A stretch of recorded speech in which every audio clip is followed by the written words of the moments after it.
As I was saying to you, Yogananda spent most of his life in America. He actually went there in 1920 and he stayed there till his Mahasamadhi in 1952. And one of his key disciples, the gentleman that you see here, the American disciple that you see here on my extreme left, his name was Swami Kriya. He came to Yogananda in 1948. He was desperately searching for truth as a young man of 22. And when he found the autobiography of Yogi, he dropped everything and went on the spiritual quest to serve as Guru. So he lived with Yogananda, trained under him for the last 3 years of Yogananda's life, and then continued to serve Yogananda's work really for the rest of his own life, for Swamiji's life. In 1968, Swami Kriya founded Ananda, and again the sole goal of Ananda is really to share the teachings of Paramhansa Yogananda. Among the first few people who Swamiji founded Ananda with was Naya Swami Jayaji, who we have here with us today. So Jayaji, this is the 50th year of Jayaji practicing the teachings of Kriya Yoga, his 50th year of discipleship of Yogananda. Ananda, he founded, along with the small group of devotees of Swamiji, he founded the first Ananda community, which is one of the most successful spiritual communities in the world today. And since then, Jayaji has been instrumental in founding several other communities really all across the world. He was involved with the community of Rhode Island on the east coast of America. And in addition, and then he moved to India in 2006 to be the co-spiritual director of the work here. Jayaji is also a Kriyacharya, so he is authorized to give Kriya initiations, and we'll be talking a lot more about that today. And he currently lives in Pune, but he travels extensively sharing the teachings of Yogananda, both in India, but he also travels to Singapore and China, and really, again, spreading out his Guru's vibrations. So we're very pleased to have Jayaji with us. Thank you, Jayaji. And in addition, we're also really blessed to have Naya Swami Gyanaji. Gyanaji, again, has been a disciple of Yogananda for a very long time. She came to Ananda in 1980, and she's been a disciple of Yogananda for 40 years. She again has been instrumental in founding many Ananda communities all around the world. This includes Australia, her work in Africa, her big work in Europe, and she has been with Ananda in India since the mid-2000s. She is also the co-spiritual director of Ananda India, and Gyanaji is also a Kriyacharya, so again authorized to give Kriya initiations. Very warm welcome, and I'd like to invite you over to get started.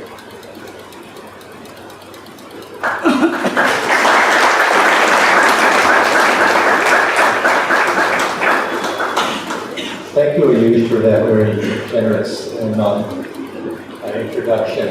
And I'd like to also second his thank you to all of you for coming out on Sunday morning to share with us this discourse on the science of Kriya Yoga.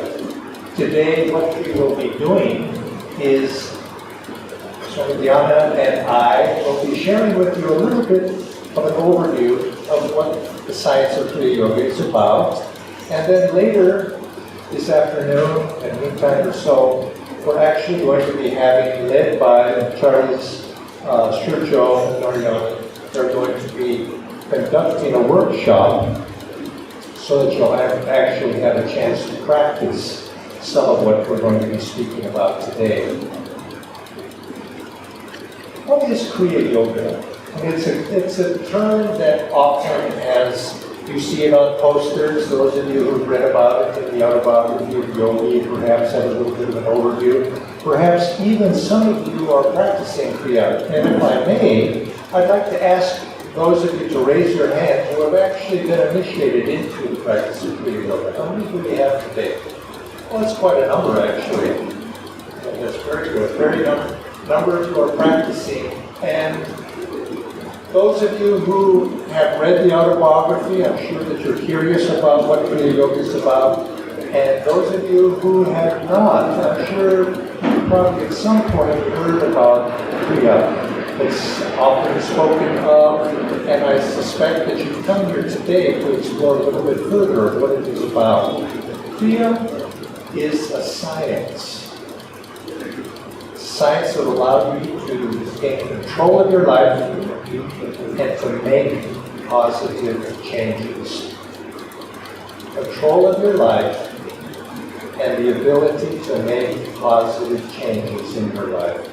And I suspect all of us, if we look within ourselves, want to make those changes. Because I don't believe that you will be here today if there's not some aspiration within you that you want to change in some fashion, change in a positive way for something better.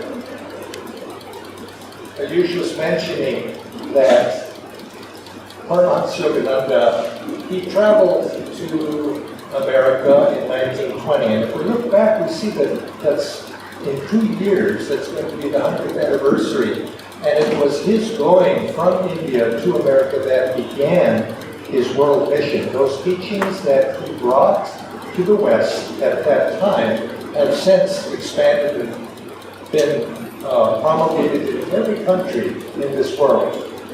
People often think that he went only to the West, but actually, Yogananda had a mission to the world. It was a mission to deliver teachings that would allow people to explore deeper within themselves and make those changes. And when he went to America, it happened that he was invited to attend a symposium of religious leaders from around the world, each one representing a different tradition. And of course, he went, representing the tradition of India there. But when he went to that symposium, that international conference, to be a representative of India, it's interesting if we look back at what he spoke about. He didn't speak about the Hindu traditional religion. He didn't speak about that at all. There were 2 elements to Yogananda's teachings when he went to the West that he felt to stress, to be able to reach the audience that he was tasked to be able to deliver his message to. The first one was Yoganandaji, he was essentially in everything he shared with people. He felt the need to be extremely practical. He wanted to show that religion is not theoretical. Religion needs to be useful, and it needs to be practical. And he showed through his examples, through his teachings, how in every aspect of our daily life, religion has its place. Because it helps us to be more efficient. It helps us to bring deeper teachings into it, to be able to raise families in a better way, to be successful in business, to be successful in our daily pursuits, whatever it is. He said religion must be practical. We must share and bring a teaching to people that is going to help them be successful in life. That was his first, as you could say, is one of the first things he brought. The second point that Yogananda brought is he said, we are all souls traveling the same path. He brought a message of universality. Now, at that initial Congress of religious liberals, religious representatives, there's not a record that has been passed down, at least as far as I know, there's not a record that has been passed down of exactly what was said at that conference, certainly not by the other participants. But yet, Paramhansa Yogananda later put his thoughts into a book which he called Science of Religion. And what he was stressing to his audience, he did not want to come to America, go to America and present Hinduism, as the others perhaps were presenting Buddhism, Islam, Christianity. He instead wanted to show what is the unifying factor between all religious traditions. And so what he spoke about, and he asked this question, what is it that every one of us want in life? Think about it. Think about it. What are we all seeking? We're all seeking happiness. And this is what he directed this lecture to. He spoke about every one of us wants to be happy, and we want to avoid suffering. That universal quest motivates all of us, motivates everyone, motivates at the core of religion. There is this quest to ultimately be happy, but it is more than simply being happy. This is what we really want. We want bliss. This is the motivating factor for each one of us, and what we need in order to find that bliss is we need tools, practical tools for us to achieve lasting happiness, lasting bliss. And this is what the science of Kriya is about. To make those positive changes, and in order to make changes, we first must learn to gain control of our life. And this is, in a nutshell, or in a short sentence, is what we're sharing with you today, the science of Kriya Yoga, of how to make those changes. Now, Yogananda came at a time, 1920, 100 years ago, and he went to America at the behest of his gurus.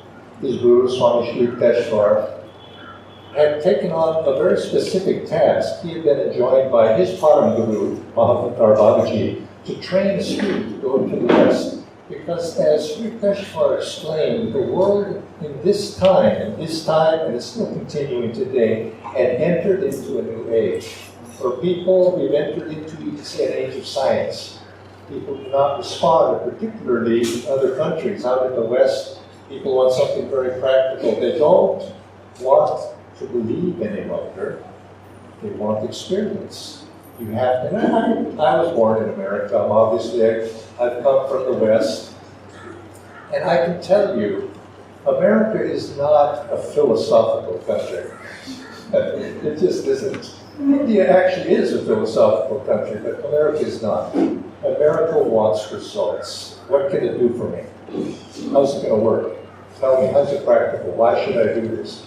And this is emblematic, actually, of what the world is at large today. You could say we're in a scientific age, but actually, what is the practical application of science? It's technology.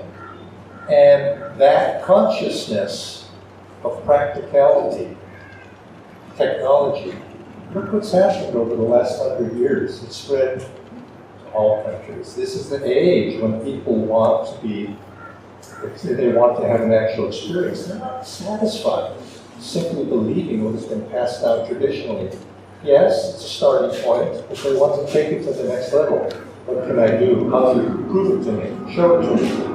And the essence of Kriya Yoga, the teachings that Paramhansa Yogananda brought to the West, was it gave people an opportunity to experience the ancient truths of what all religions at their essence are talking about.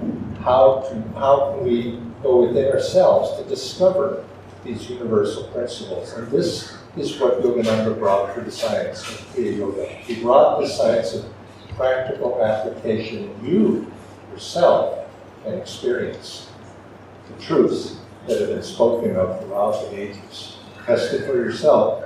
You need not believe simply what other people are saying. And so this age, which Swami Sri Yukteswar said that we have entered into, is going in the centuries to come affect tremendous changes in the world at large, and the way people relate to this world, the way people relate to one another, the way they relate to religion needs to be presented in a new way. And he trained his student, Paramhansa Yogananda, Swami Yogananda. He trained him specifically to go to the West with this message because he could see what was coming. And Yogananda Ji was that disciple who took that message to the West. And we see that what Sri Yukteswar prophesies is actually come to pass. We can test for ourselves these truths. Now, a couple of years ago, I was giving a discourse very similar to something like this, and I was very enthusiastic at the time, being very exhorting the audience. you might say, to practice Kriya Yoga and the benefits that it's going to give them. And I thought I did a pretty good job of it, and I had much more time than I've got today to be able to do that. But and after the discourse was over, we had question and answers. We usually tried to leave a little space for that, which we'll do today as well. And there was one lady, she raised her hand, and I said, yes, ma'am, and she said, all of these things that you're talking about, and I was going into the science of Kriya Yoga because I had the time a little bit deeper into it, and how it was going to change them, and how it would benefit, and how if she would apply herself, the audience, they would gain these benefits. She said, well, sir, that's all very nice, but all I want to do is be a good neighbor. All I want to do is just live a good life. I don't want to do all that. And I have been exhorting her to stand up, march forward. Let's change our lives. Let's live a better life. And afterward, so I said, that's wonderful. You don't need to do any of this. And afterwards, when I had a little bit of time, I went and chatted with her. And I told her, I said, I appreciated your comment. Of course you don't need to do any of these things that we're speaking about. That's not required. And the fact that you're wanting to live a good life, to be a good neighbor, to be a dharmic person is what she was saying. I said, that's wonderful. I wish there were millions more just like you. But then I continued, but the time will come when you're going to want more than that.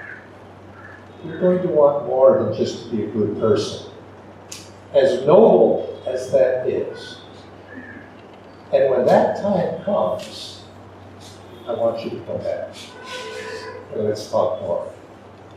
And that's how it is. We have to reach a point when we want something more. And I suspect many of you have reached that point. You want something more. Swami Sri Yukteswar, I mentioned his name in his prophecies, which, by the way, were made in the late 19th century. That's 130 years ago or so. He said an interesting thing. He said, we have entered in a new age. You'll see it. People disputed him. He said, and now we look and we think, wow, tremendous change that has happened. He says, you will see. And he says, but at the same time, what happens as we enter into this new age, and it'll be an age of materialism. He says, but it's ascending. It's positive. But it's materialistic, yes. People will think that, and materialism is defined by people thinking the base substance of this reality is matter. This world around is substance, the essential substance. Consciousness arises is not the reality, but it's matter. He says, you will see that people will learn that matter is not the essential reality. Energy. And this was before Einstein. And you can read his books. And that energy is the essential substance. And ultimately, consciousness is the essential substance. And he says, as that begins to happen, and in every age, people naturally reach a point in their spiritual evolution where they become curious. They begin to suspect there's something more at play in this world. That they're not satisfied with just the world as they see it. And they begin to suspect what's behind the screen of reality that seems so solid, so substantive. What's behind it? And once that curiosity begins to flower in a person, they begin to explore. And little by little, they begin to gain a little bit of experience. And their suspicion that there's something else behind this seemingly very solid reality begins to be awakened. And once that happens, you could say they cannot go back. very easily. Because their curiosity has arisen, has been opened, and they begin to explore. And as they begin to explore, they begin to experience a little bit of a taste of something behind this seemingly very solid reality. And once they have that little taste, they'll slowly make that the quest of their life, little by little, because it's so meaningful to them. And they realize there is something more. So, I'm warning you, Kriya Yoga will give you that taste if you begin to pursue it and go deeply into it. It gives you a taste of reality, that there's something more than this material world of matter. Not that we don't have to be appropriate to the reality within which we find ourselves, but we realize there's something more. All of us want certain common things. We want to be successful in life. We want to be able to concentrate. We want to have happy family relationships. But we also, on a very deeper level, are seeking meaning in life. Under what is it all for? Why am I living? What am I doing in life? That begins to become the driving force in people's lives as they begin to experience. And much of the time, if we're not interested in that, that's fine. Be a dharmic person. Do the right thing. The world needs it. It needs those millions of people like that lady. But that's that time when we want something more. Kriya Yoga is there for you. It's a universal teaching, as I mentioned. Practical, but also universal. And by universal, I mean it in the sense that it applies to everyone. All of us, whether we're born in India, born in America, Spain, Mariani's from Spain, Italy, Europe, wherever it is, all of us are essentially under the surface the same. We're all seeking that same thing. I mentioned it to be happiness. It could be defined or meaning in life, something deeper. We're all essentially made the same. And as we begin to go inside of ourselves and begin to explore our origins spiritually, we begin to realize that there's a unity underneath all of these religions. And what Kriya, which is the essence of the science of yoga, what yoga reveals to us is there is one pathway by which we follow that takes us to that source that we're all seeking. There's one pathway. Now we say, well, all these religious leaders came together to demonstrate that there's many pathways. Well, yes, outwardly there's many pathways. But all pathways, all religions, true religions, there are superstitions after all in life, but all true religions lead us to that central pathway, which is in ourselves. It's learning to gain control of our life and then be able to direct that life upward, in the sense of yoga would explain it, a sense as Yogananda explained it. He said essentially the pathway to God is through your very own nervous system.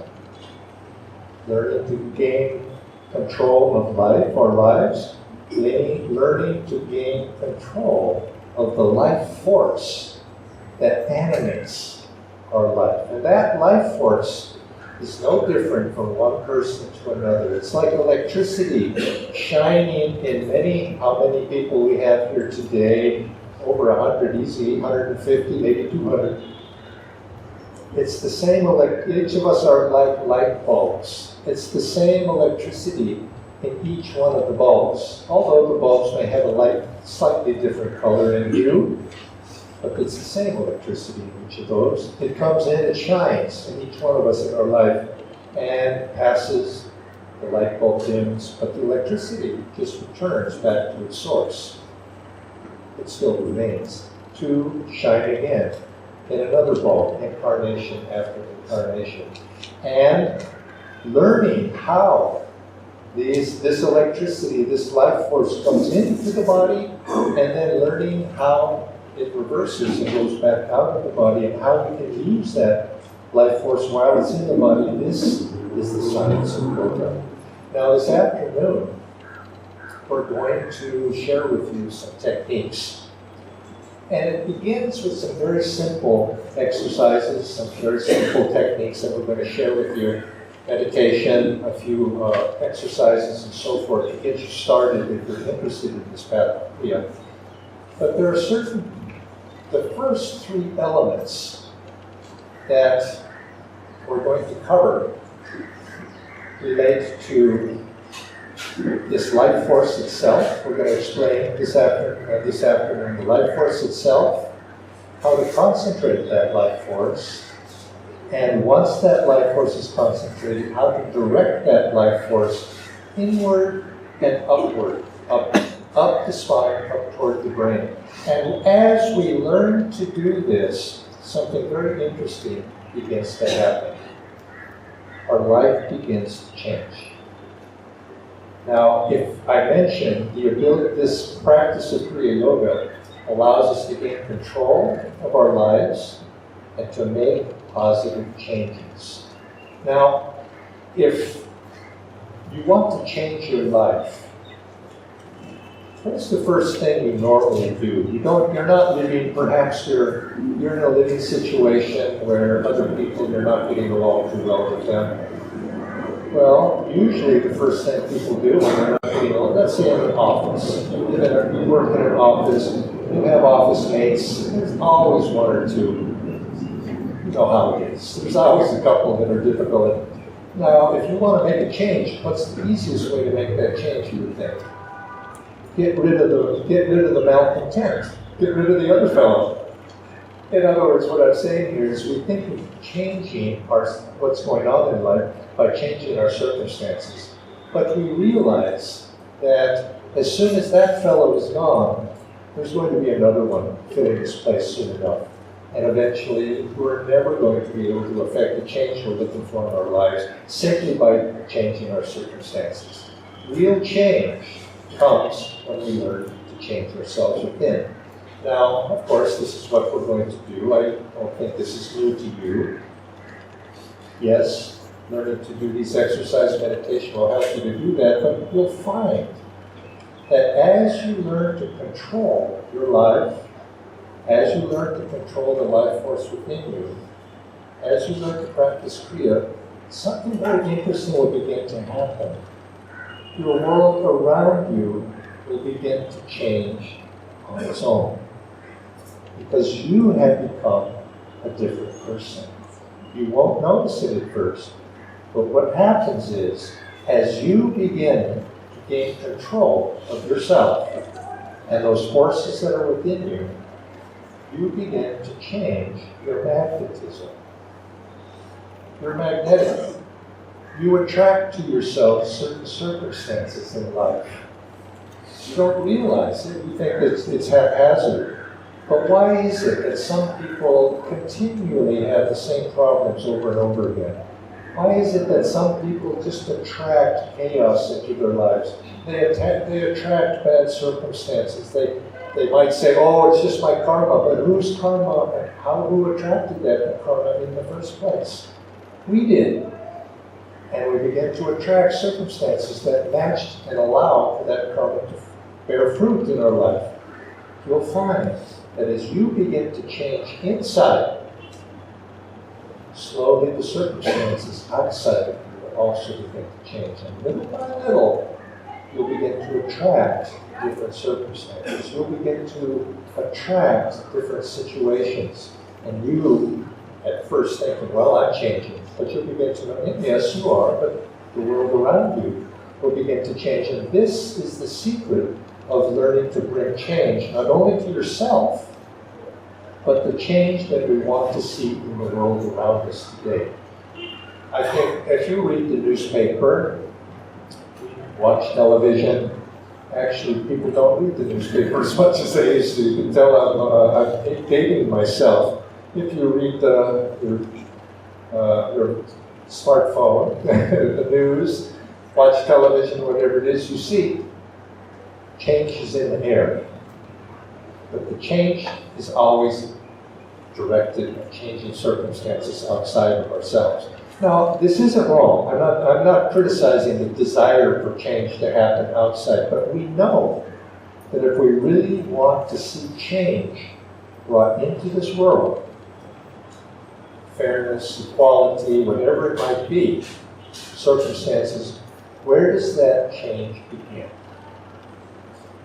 Right here. But it has to begin within us. The ability to make changes is, you could say, our greatest gift. But we have to begin by making that change within ourselves. And as you do, you begin to see that the world around you begins to mirror the changes that you have made within yourself. When I was a young man, I was a college student, university student. I was a social activist at that time, and passionate about it. And I guess I retain a little bit of the passion, but I've channeled that passion into a different direction, because I began to see that changing life around me was like shuffling a deck of cards. As more as I fixed one, it just rearranged the cards. It didn't really change the deck. And I wanted to change that deck of cards. And I began to realize that no matter how many times I shuffled, the same cards were there, coming out, perhaps in a little different order.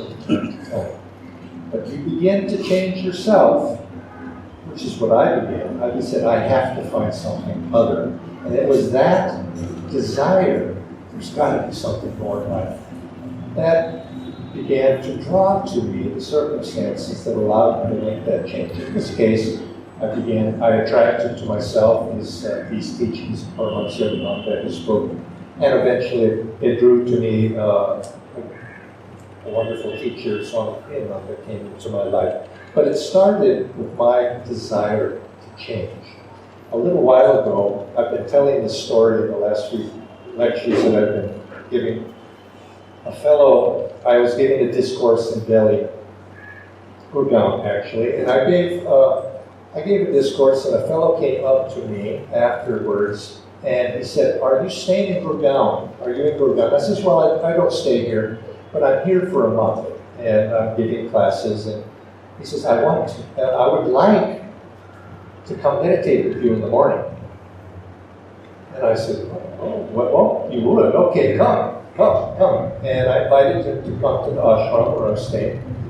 And he said, "Yes, I would like to come." And I said, "If you come, in the morning, I will go and unlock the gate, and you can come meditate with me." Something like that.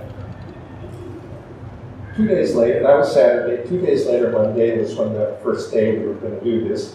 I unlocked the gate, went inside, did my morning sadhana, meditated there for some time, some hours. He never came. Okay. So next day, I did it again. He never came. Next day, he never came.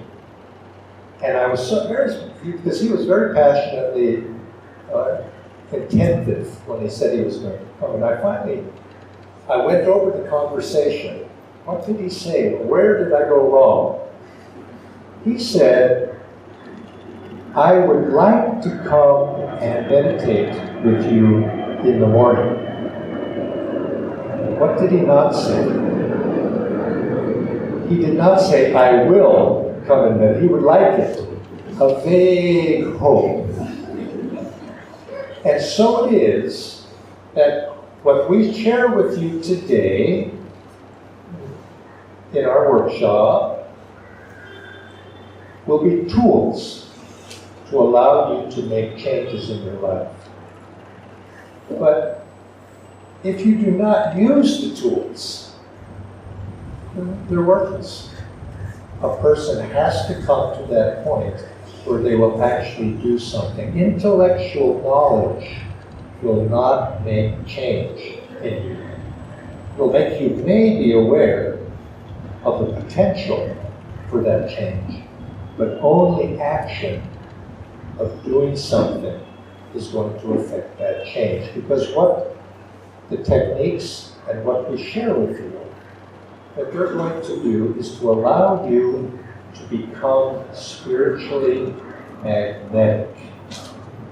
Kriya Yoga is based upon the science of energy, which is appropriate to this age that we've entered into. Allow you to become aware of the movement of energy, life force, prana, if you wish. It's going to allow you to become aware of prana, life force, energy in your body. Allow you then, from awareness comes control, and to be able to control that. And as you do, energy also has a property to it. Magnetism. Where there's energy, there's electromagnetism. And magnetism is attractive. And it will attract to you what you are seeking in life. Maybe not consciously, but subconsciously, below the level of conscious awareness sometimes. Who and what we are is attractive. And it'll make us more attractive to attract what you might say magnetism is in line with.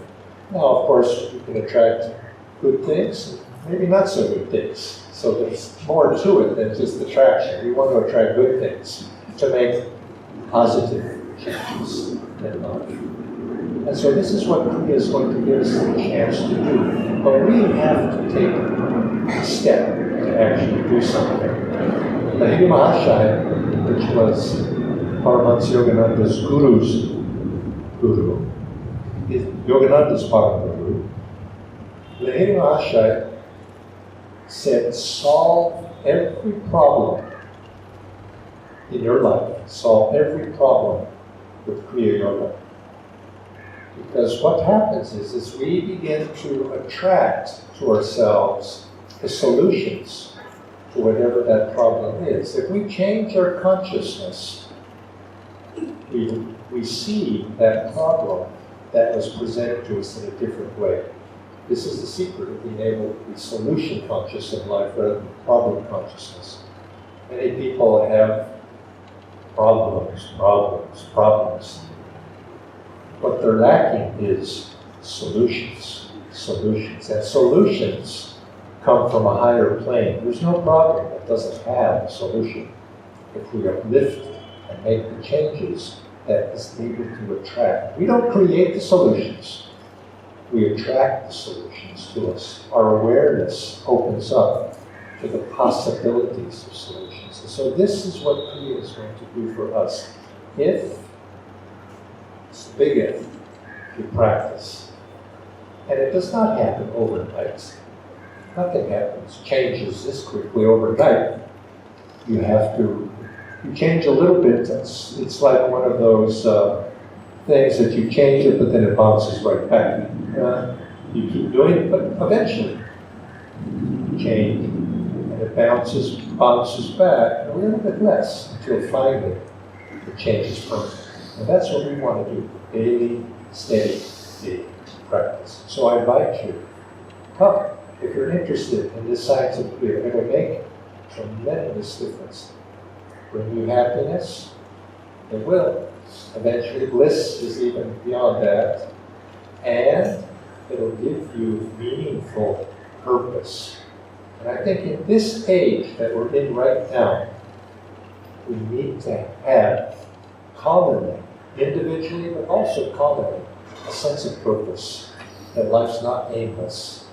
It has an underlying purpose that when we attune ourselves to that purpose, is transformative to who and what we are. So I invite you to come and participate in this center.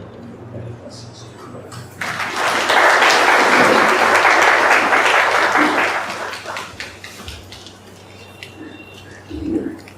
Good morning and welcome to everyone.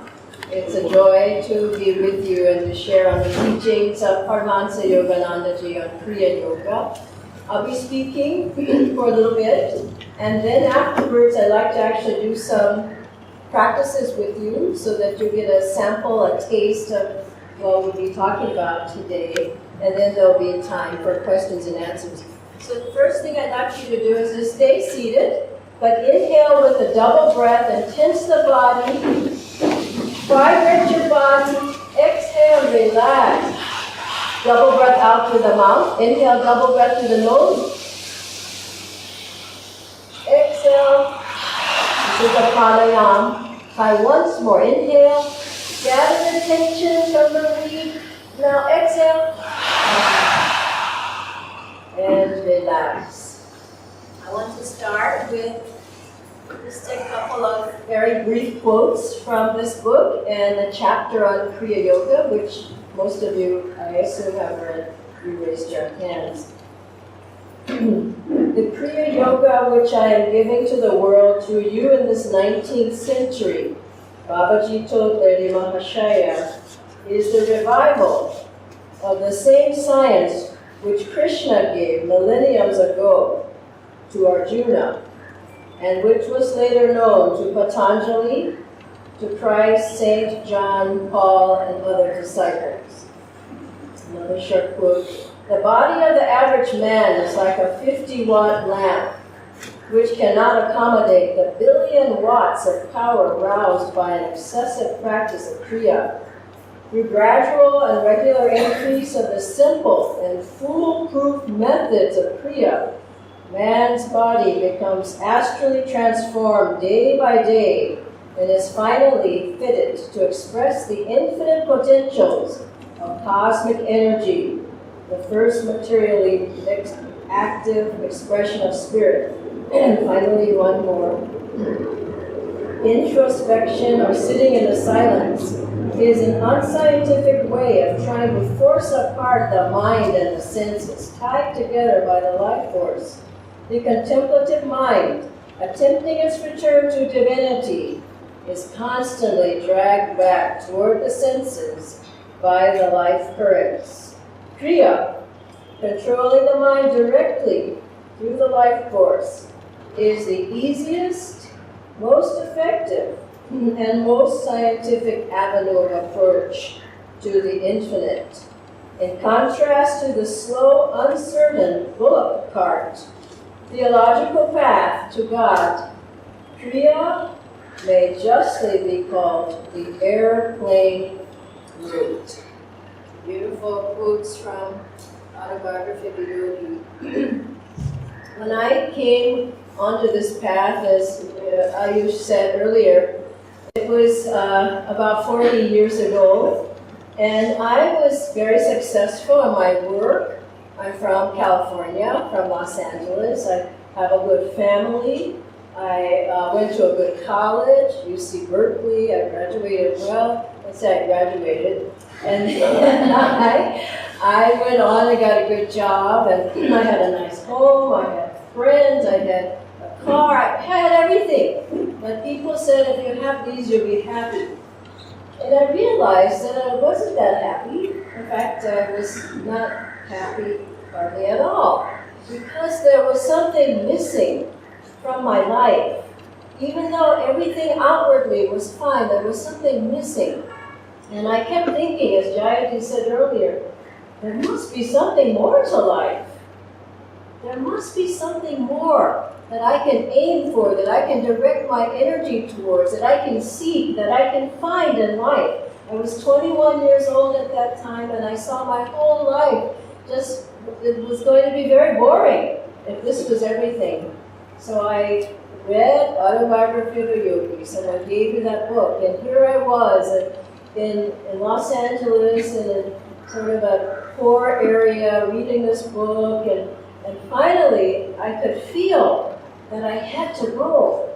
I had to go and experience, I had to go and see what this man was talking about. And I heard about Swami Kriyanandaji, the great yogi and direct disciple of Paramhansa Yoganandaji. And people told me, you go see him, he trains you in Kriya Yoga. And I went there, And I was one of the first African American people to live there. And I looked around and everybody was a Kriya yogi. And they were still going about their day. They were doing seva. They had their jobs. They were working on computers. They were working at the market. Some people were in the garden. Some people were working at the retreat facility. But they were all Kriya yogis. They were all meditating every day. And I realized that that's the life for me.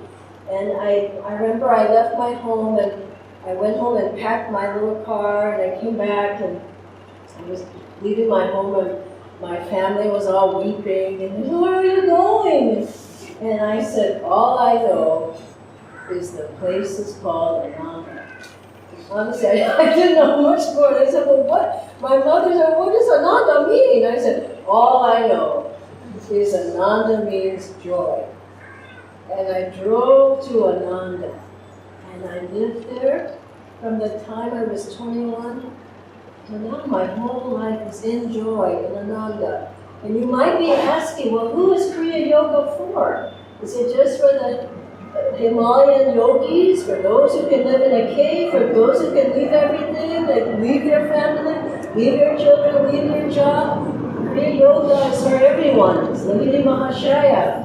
When Babaji, the great Babaji here on the altar, for those who don't know, Imam Bhakti the yogi he's spoken of, he gave Kriya Yoga to the world in 1861 through his disciple, direct disciple, Lahiri Mahashaya. And Lahiri Mahashaya was married, he had children, he was an accountant, he had his job, he had a family life, he had responsibilities. And he came to the Himalayas, to Babaji, and he wanted to stay there. And once he was blessed with Kriya Yoga. And Babaji said, no, you have to go back. What about all those people? You go back. Now is the time for everyone. Anybody. If they're married, if they're unmarried. If they have children, they don't have children. If they have a job, they don't have a job. If they're young, if they're old. It's time for Kriya Yoga to go out and to go to everyone who humbly asks. And he said, go back to your job, go back to your children, go back to your family. And Lahiri Mahashaya for 25 more years worked as an accountant, as a Kriya Yogi. It wasn't that I leave my job, now I'm a Kriya Yogi. He kept his job and he was a Kriya Yogi. And also Paramhansa Yogananda with his guru, Swami Shrikeswarji. I hope you know, I'm speaking of Swami Shrikeswarji here, but Paramhansa Yogananda. And through his guru, he had a divine experience of God. Swami Shrikeswarji touched Yogananda, struck him up over the chest, and Yogananda went into deep samadhi and deep ecstasy, oneness with God. And then when he came out of that, he touched his guru's feet, and his guru said, now, don't get over drunk. Don't get over drunk now. You have many responsibilities. And he said, fetch a broom, sweep the porch.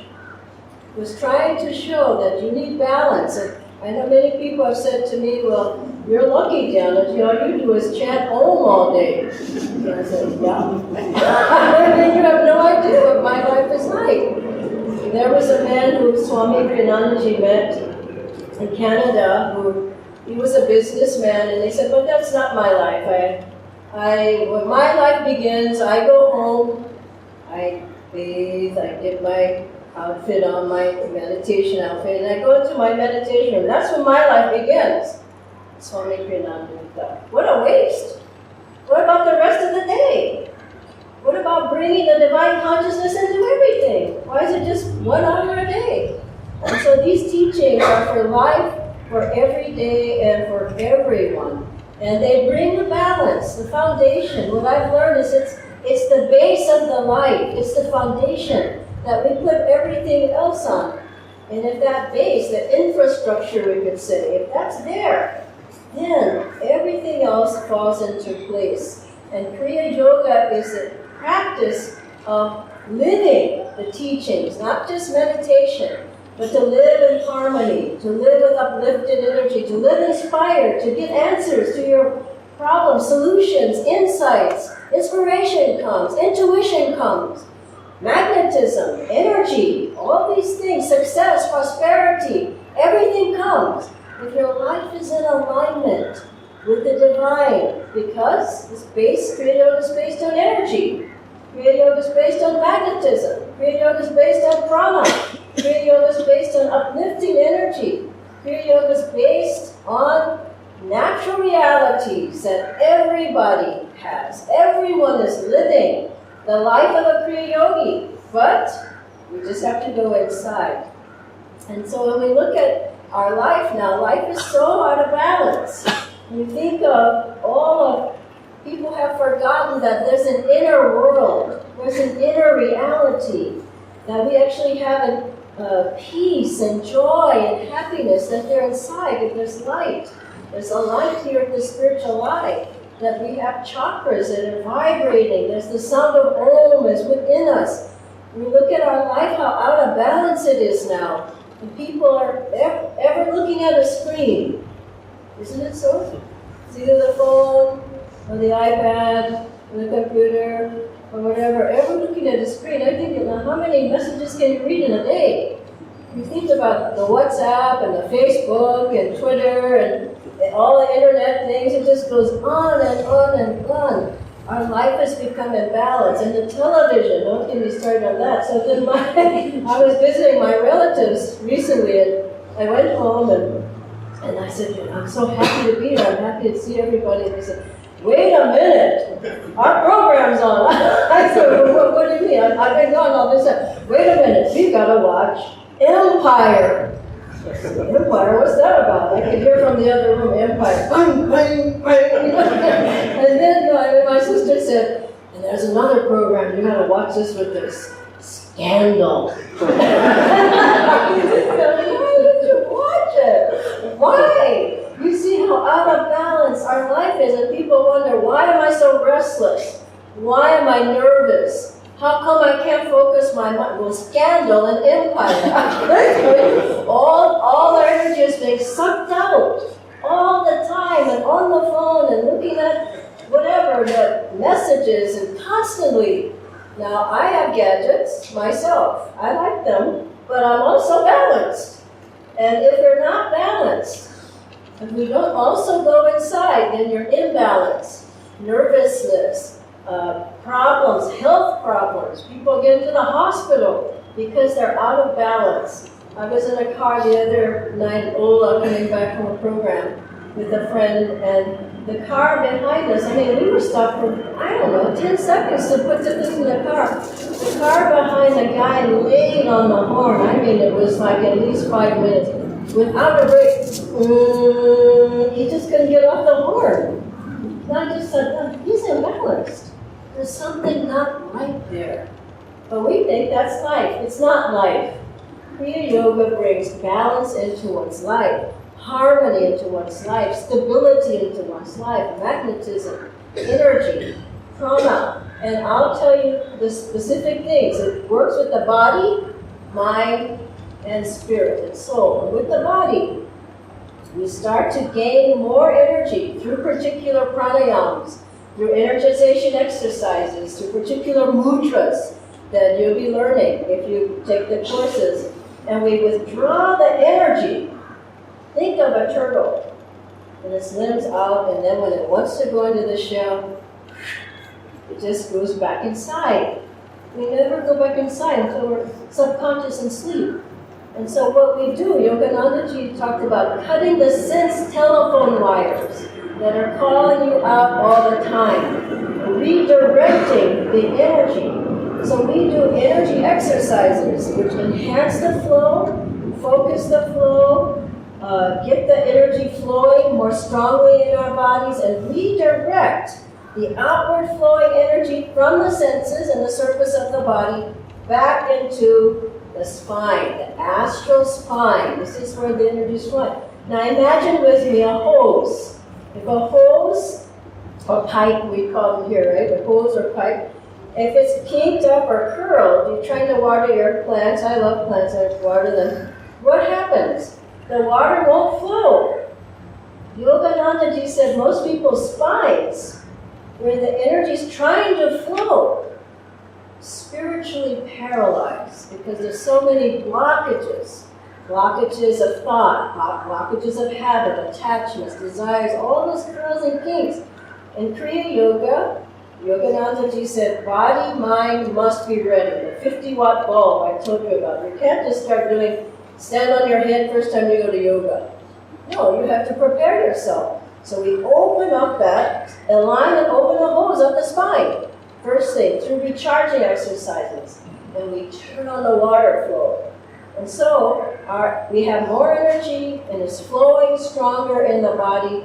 Yogananda ji would, as I usually say, he would run out onto the platform when he would speak or go up. How feels everybody? It was full of energy, full of magnetism. And he would have people shout back, awake and ready. He taught these exercises. Paramhansa Yogananda. It's not my exercises. It's not Jayaji's and Ayush and Guru. This is Parma, a yogi and avatar. Taught how to charge the body battery. First part of Kriya Yoga, how to get the energy. It pulls a line. Another good example is a stream. In a stream, if there's a low flow, and there could be debris on one side and branches and twigs along the banks, no? If there's a low flow, all of those things will remain. If you increase the water flow, there's monsoon. I've been in monsoon here in Mumbai. I've been here. Then everything goes. A monsoon can pick up your house. It can pick you up. It picks up your bike. It picks everything up, no? A monsoon energy, you can think, flowing in the spine is going to start breaking up all the blockages of the thoughts, the old thinking, old habits, and things like just clinging to this. Think of a positive energy flow. And thus, people have told me, many different people, I had many changes. I stopped smoking. I drank heavily. I stopped drinking. I stopped being so angry. I'm not as emotional. There's one story of Paramhansa Yogananda, he's one of his disciples. He was an alcoholic. And he had a whiskey bottle in one hand and his japa mala in the other. Yogananda didn't care. He said, you practice Kriya Yoga. And he says, but I drink. Don't worry. Don't worry. And you can fill in the blank, but don't worry. And he started practicing and he meditated, do a few kriyas, you count with the mala, then take a drink. Then he practiced a little bit, then drank it. First he liked to drink better. Then, in a little while, Swami Kriyanandaji knew of this man. He said in a little while, it didn't take long, he was practicing so much, his energy was going in. It was rising up the spine. He was feeling so happy. He said, why do I need this? Happiness is inside myself. Joy is within. He put the bottle down. He never drank again. This is what Kriya Yoga's effectiveness is. Things you used to worry about, worries and fears and doubts and negativity and low energy and bad attitudes, they just start to melt away. Think of the monsoon. They start to move. So first, bodily, you start to move all the energy, get a good energy flow, your eyes get bright, you sit up straight. I remember one man told me, it was so sweet, he said, well, Janaji, I still watch a lot of TV, but now at least I can sit up and watch TV. I can sit up now, before it was lying down. And so you'll find that changes happen physically and then mentally. Your mind gets very powerful. You get focus, concentration. You can grasp thoughts. What should I do? Solutions come to you. You become success consciousness. You become more magnetic. Yoganandaji, through the power of thought, he was trying to go on a lecture campaign. And he told his secretary about it, and the secretary said, you can't go anywhere, you're broke. You don't have any money. Where are you going to go on a lecture campaign? He said, I'm going around the country. And the secretary said, I don't know, how are you going to go? Where are you going to get the money? He said, don't worry. Yoganandaji was out walking. He was very powerful, very magnetic.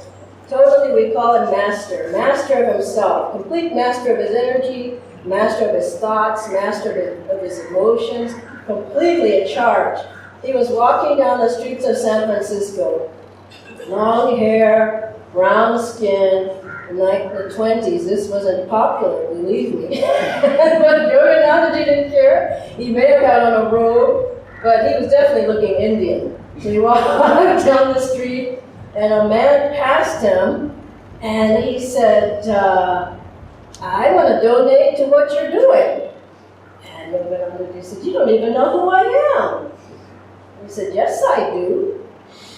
Through your eyes. What did he mean?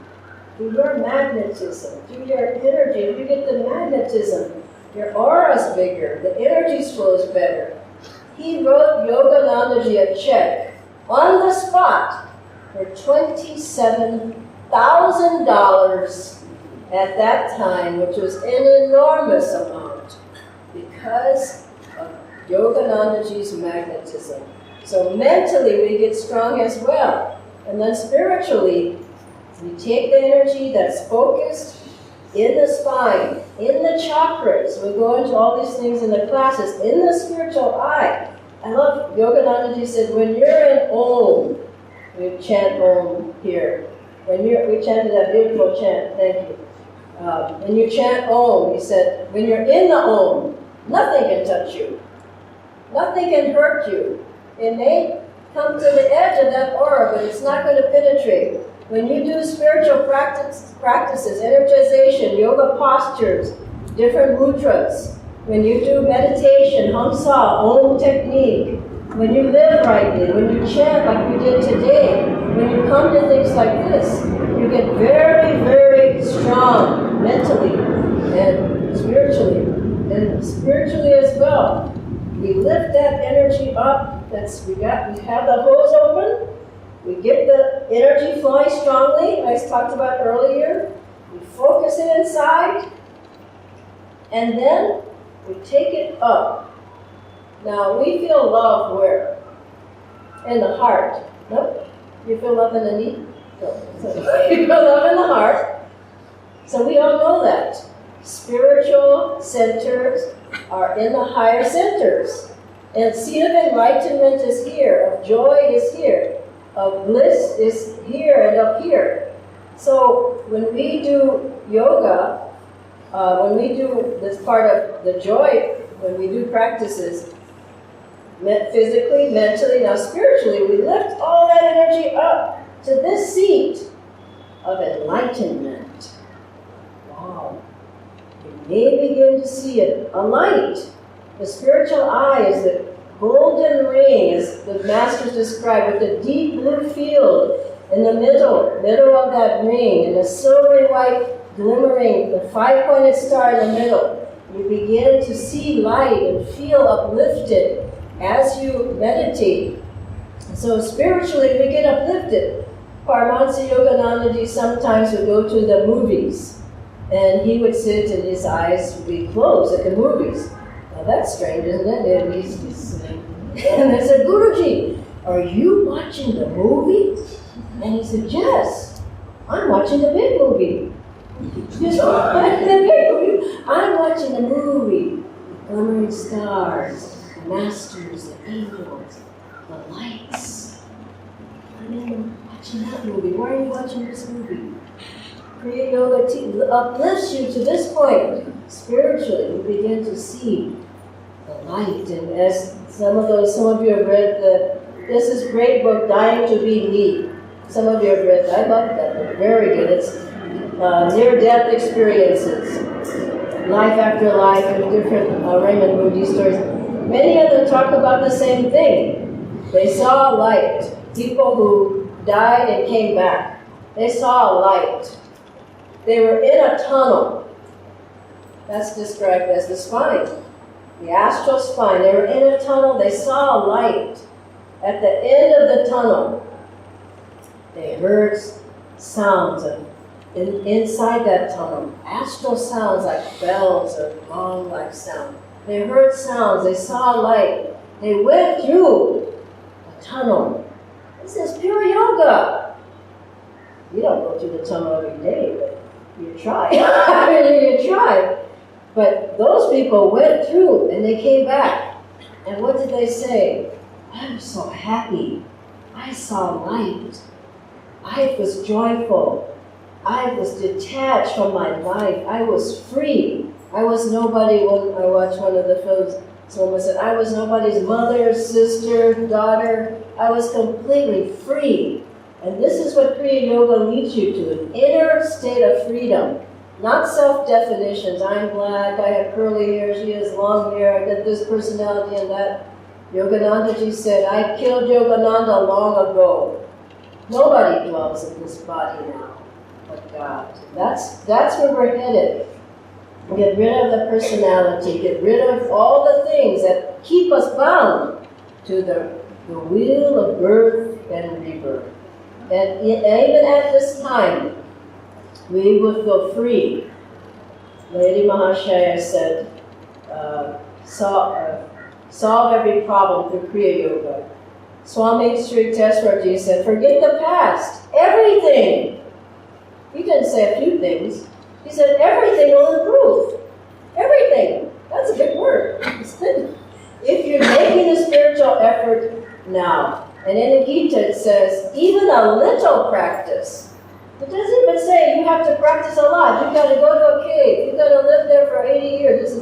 Even a little practice will save you from dire fears and colossus of Kriya Yoga. And finally, your whole life begins to be more in harmony with God and more uplifted. And I want to practice just a couple of little things with you now so that you can experience what I'm talking about. So please sit where you are, but sit up away from the back of the chair.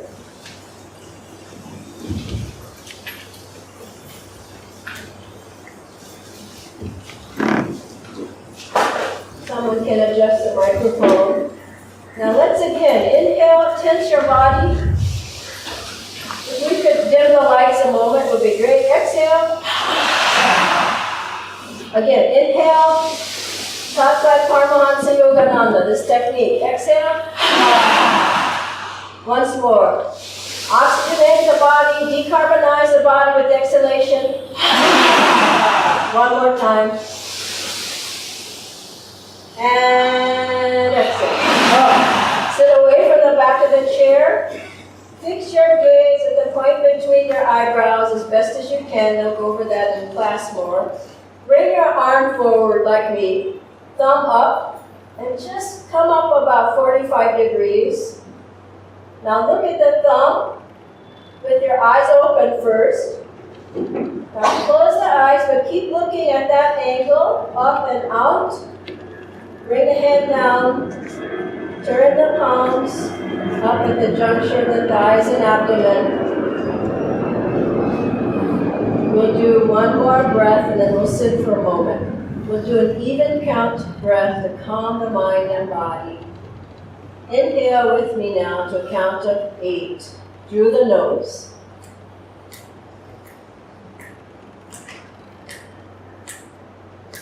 Hold the breath.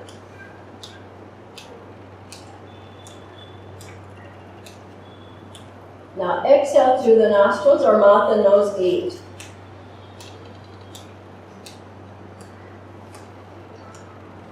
This is very calming for the mind and breath. Inhale again, 8 counts.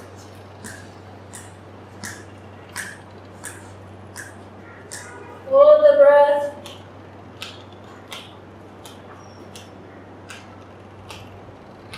And exhale.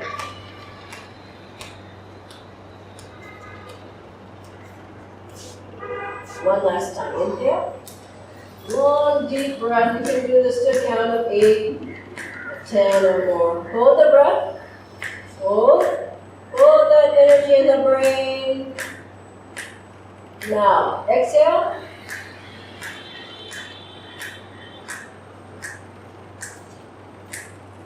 Now let the breath go.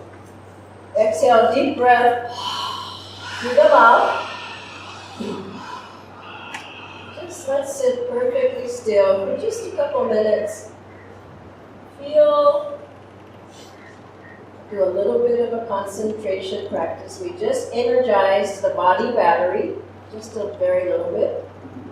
Now we're going to focus that fresh energy up at the seat of superconsciousness, seat of soul awareness, at the spiritual eye, by just gently watching the flow with your mind. Just watch the flow of the breath in and out of the nostrils.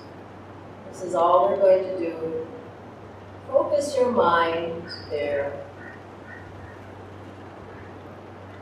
Feel the calmness, maybe peace. As your thoughts relax and the mind relaxes. Feel the air moving in and out of the nostrils. With your mind, observe, follow, watch the flow of the breath.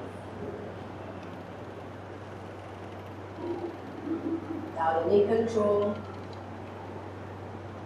sit for just a couple minutes now.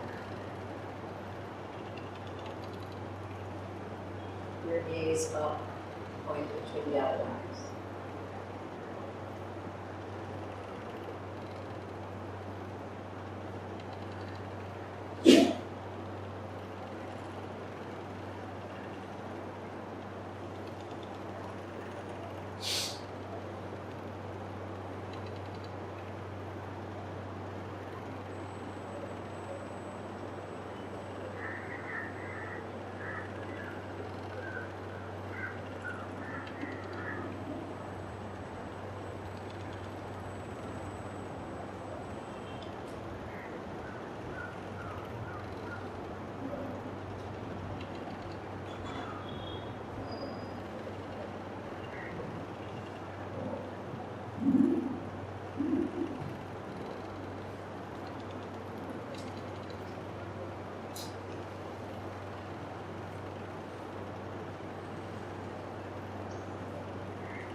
Set the practice aside. You may feel tingling, point between the eyebrows.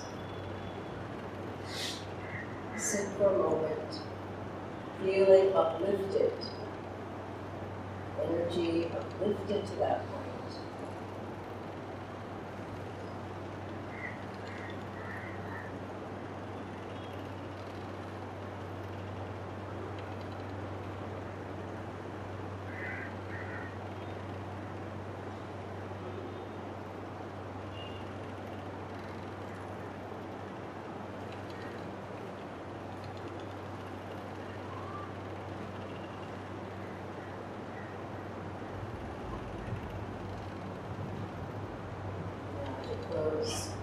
Rub the hands together to magnetize them.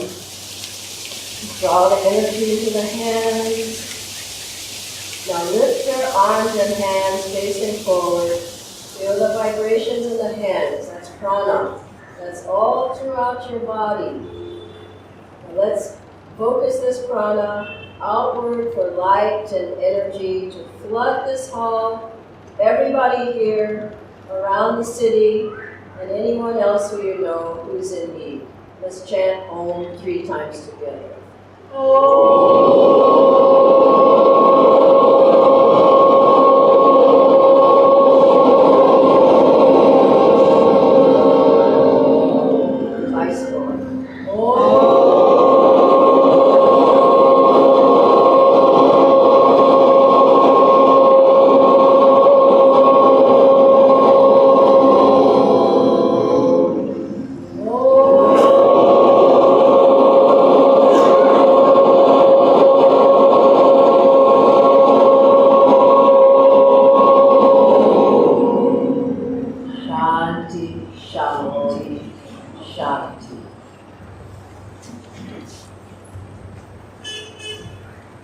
If there are any questions before we close, you can stand and state your question. We'll try to answer.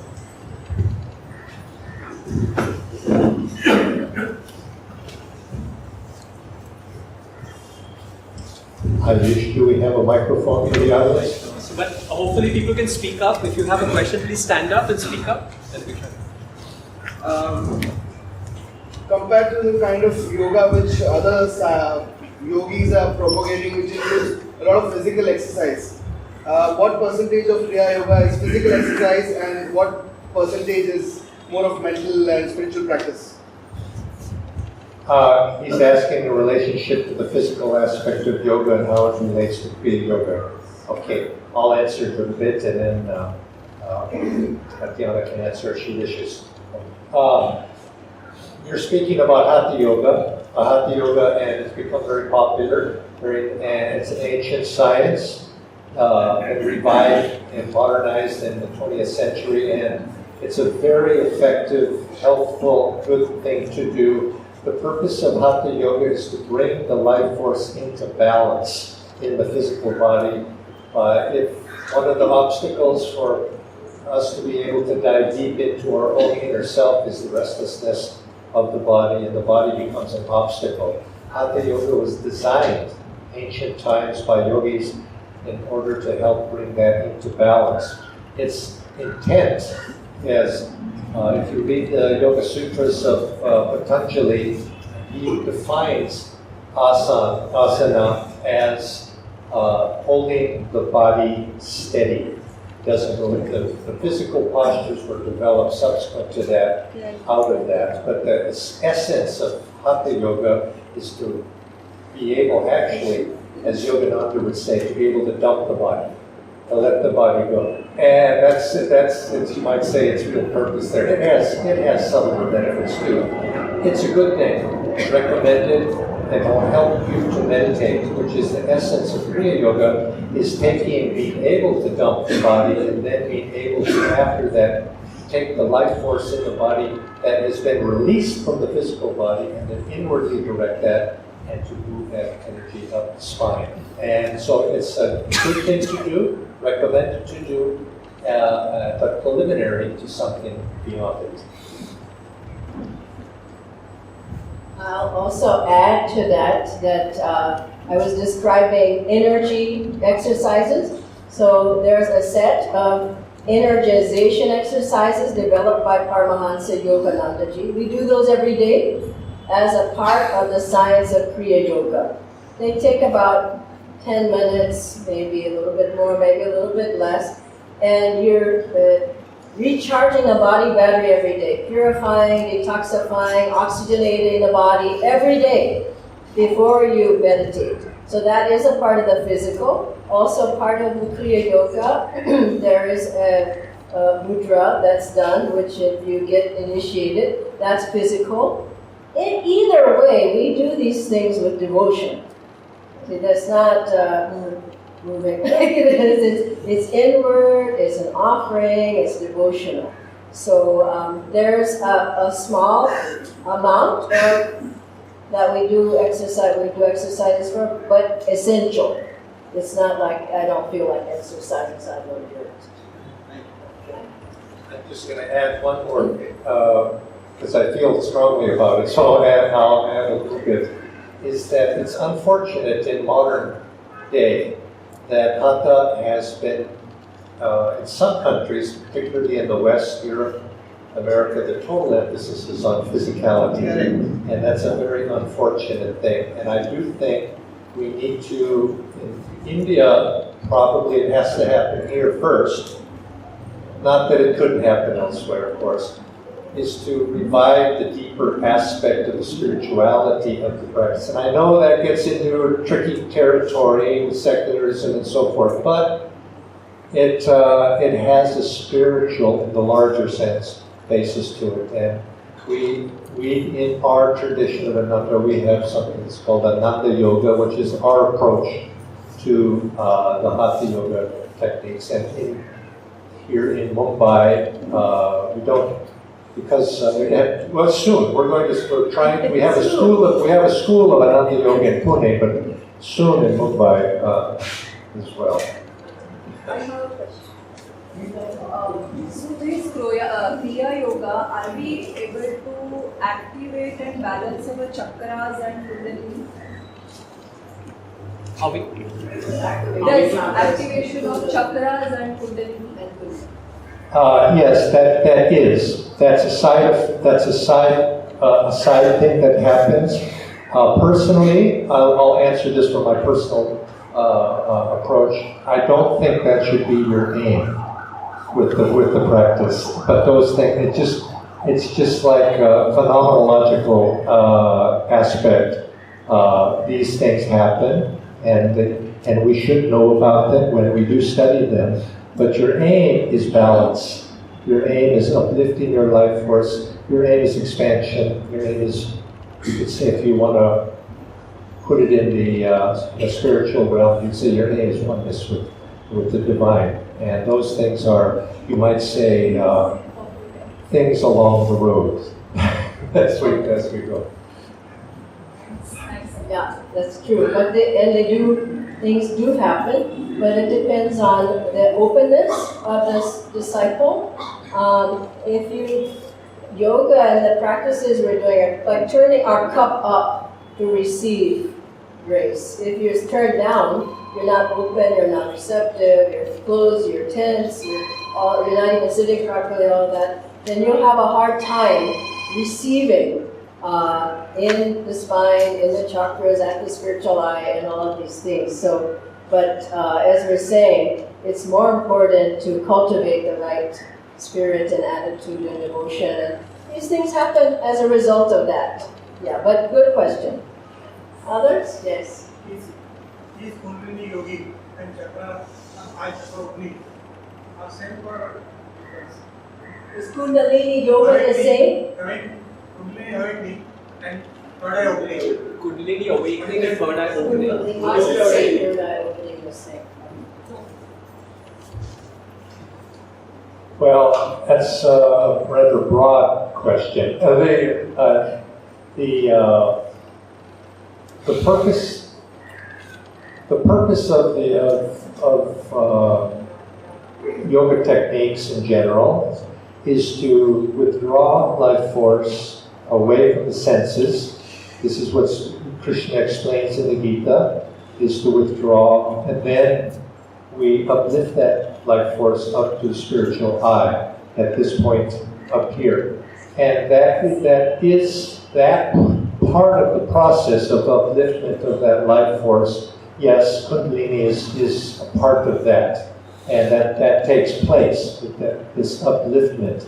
And the spiritual, this point here is a chakra point, and we learn to focus our attention at this point, and yes, we energize and we awaken that chakra point. That's true.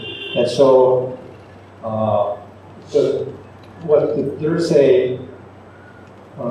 there are yoga practices that focus directly on trying to awaken those energies. Kriya Yoga is, you could say, not in the same vein as that, although the result is the same. Kriya Yoga tries to, through the principle of magnetism, lift up and withdraw this energy. I'm going to give you an image of a string. If I had a table here, and I had a string on that table, and I want it straight, and I wanted to move that string off the table, I could do it in two ways. I could push that string, one end of it, I could try to push the string, or I could go to the other end and I could pull the string. Kriya Yoga is pulling the string, and in the process the string stays nice and straight, and it pulls it by a magnetic force, and it pulls that string. And there are other techniques, some of them helpful, some not so helpful, that push that string, and that's not to be recommended, and I don't recommend that. But You can accomplish getting that string off by pushing, but pulling is a better way to do it. I had a couple of thoughts on that too, that as Jayaji is saying, we magnetize, we work with magnetism, so as our energy is uplifted, and it's, a yogi lives from the upper chakras for a good part of the time, so your kundalini begins to rise naturally. You don't light a fire underneath, bounce, hit. There are a variety of things you can do to try to awaken the kundalini. Another thought, this is natural what we're talking about. Another thing Yogananda said is very important for everyone. Kundalini is not just awakened through techniques. He said your thoughts, your attitudes, every good thought, every good act, every act of devotion, the kundalini is naturally rising. That's why we feel good when we are in tune and harmony with good qualities, with truth. We feel good. When we don't, kundalini is going down. We've done something, we've spoken wrongly, and you feel down. So it's not just techniques. What we're talking about today is a way of life, not going in a closet and just doing practices, but how you think, how you behave, satsang, seva, devotional music, listening to the right kind of music, affirmations, all of these things, spiritual study, studying the Bhagavad Gita, trying to live what Krishna gave in there. So let's not leave here thinking we're just going to do some techniques. You're badly mistaken. It's been our life for decades. It's a lifestyle. Kriya Yoga is a way of life. Okay, we may have time for... Okay, Ayush. We can stay and talk with you afterwards, and we'll ask Ayush to come up now.